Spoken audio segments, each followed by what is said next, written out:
কেমন আছেন সবাই? আমার নতুন একটি ব্লগে আপনাদের অনেক অনেক স্বাগত জানাই।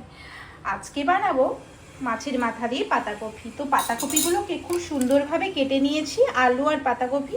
আর এখানে দুটো মাছের মাথা নিয়েছি, এতে নুন হলুদ মাখিয়ে নিয়েছি।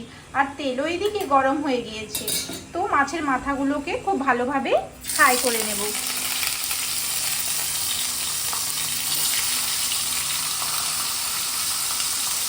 মাথাটিকে 2 থেকে 3 মিনিট খুব ভালোভাবে দেখুন ভেজে নিয়েছি। এবার এগুলো তুলে নেব।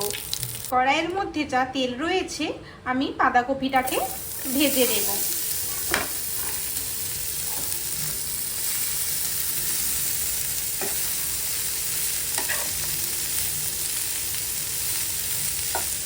মিনিট একইভাবে ঢাকা দিয়ে হাফ সেদ্ধ করে নিয়েছি বাঁধাকপিটা। এবার এটা নামিয়ে রাখবো। কি উপকরণ লাগছে দেখে নিই।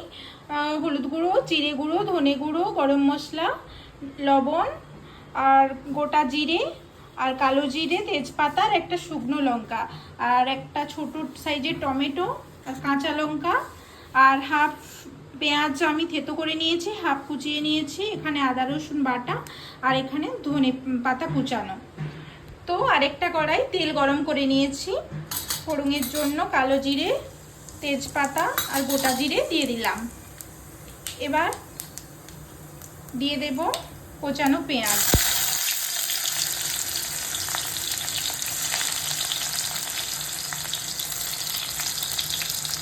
কোচানো পেঁয়াজ দিয়ে দিয়েছি। এবার এটা খুব ভালোভাবে নেড়ে চেড়ে পেঁয়াজটা ভাজা করে নিচ্ছি।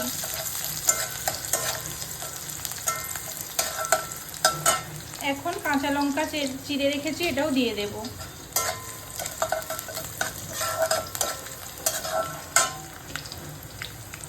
দিয়ে দেব থেতো করে রাখা পেঁয়াজটা আর আদা রসুনের পেস্ট অথবা আদা রসুন বাটা। তো এগুলো ভালোভাবে নাড়িয়ে চাড়িয়ে ভাজা করে নেব।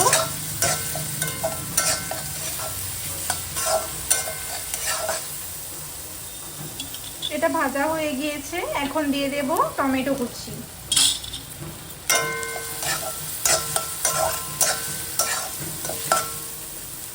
টমেটো কুচি দিয়ে দিয়েছি। এখন দিয়ে দেব পরিমাণ মতো লবণ, কারণ টমেটোর পর লবণটা দিলে ভালোভাবে নরম হয়ে যায়।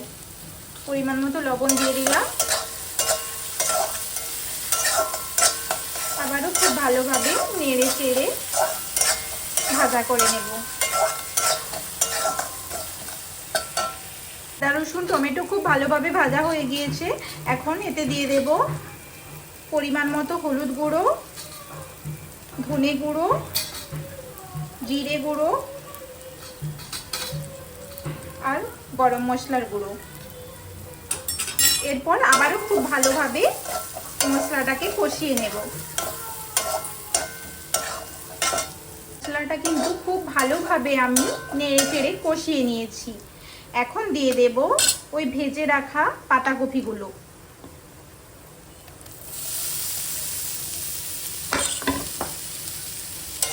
এরপর মশলাটা পাতাকপির সাথে আবারও ভালোভাবে নেড়ে চেড়ে কষিয়ে নেব।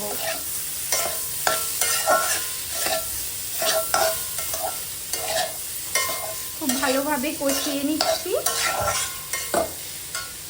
ভালোভাবে নাড়াচাড়ার জন্য যেটুকু সেদ্ধ হতে বাকি ছিল সেটুকু কষিয়ে কষিয়ে সেদ্ধ করে নিয়েছি। এখন আমি একটা ম্যাশার নিয়ে নেব। ম্যাশারে করে আলুগুলো এইভাবে থেতো করে দেব। থেতো করে নিয়েছি। এবার আমি এইদিকে মাছের মাথাটা আছে, হাতে করে এইভাবে ভেঙে নেব।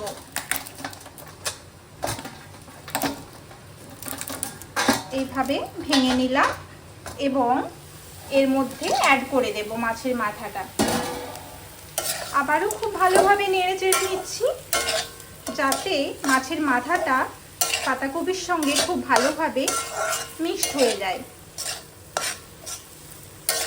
এইভাবে আরও কিছুক্ষণ নেড়ে চেড়ে কষিয়ে নেব। খুবই অল্প পরিমাণে হাফ কাপেরও থেকে কম জল দিয়ে দিলাম। জল দিয়ে নাড়িয়ে চাড়িয়ে আবারও ভালোভাবে কষিয়ে নিচ্ছি। আর আমার সব মশলা তো আগেই দিয়ে দিয়েছি, সেই কারণে এখন একটা মাখো মাখো ভাব চলে এসেছে পাতাকপির মধ্যে। আমি উপর থেকে কিছুটা ধনেপাতা দিয়ে দিলাম, তাতে করে স্বাদটা আরও ভালো এসেছে। তো দিয়ে দিলাম। এখন আমার রেডি হয়ে গিয়েছে প্রায় 1%। আবারও নেড়ে নেব। এবার গ্যাসটা অফ করে দেব। এখন রেডি হয়ে গিয়েছে বাঁধাকপির এই রেসিপিটি। যদি আপনাদের ভালো লাগে তাহলে লাইক, শেয়ার এন্ড সাবস্ক্রাইব করে দেবেন। Thank you. মাথা দিয়ে বাঁধাকপির এই রেসিপিটি খেতে রুটি, ভাত সব কিছুর সাথে খুব দারুণ লাগবে।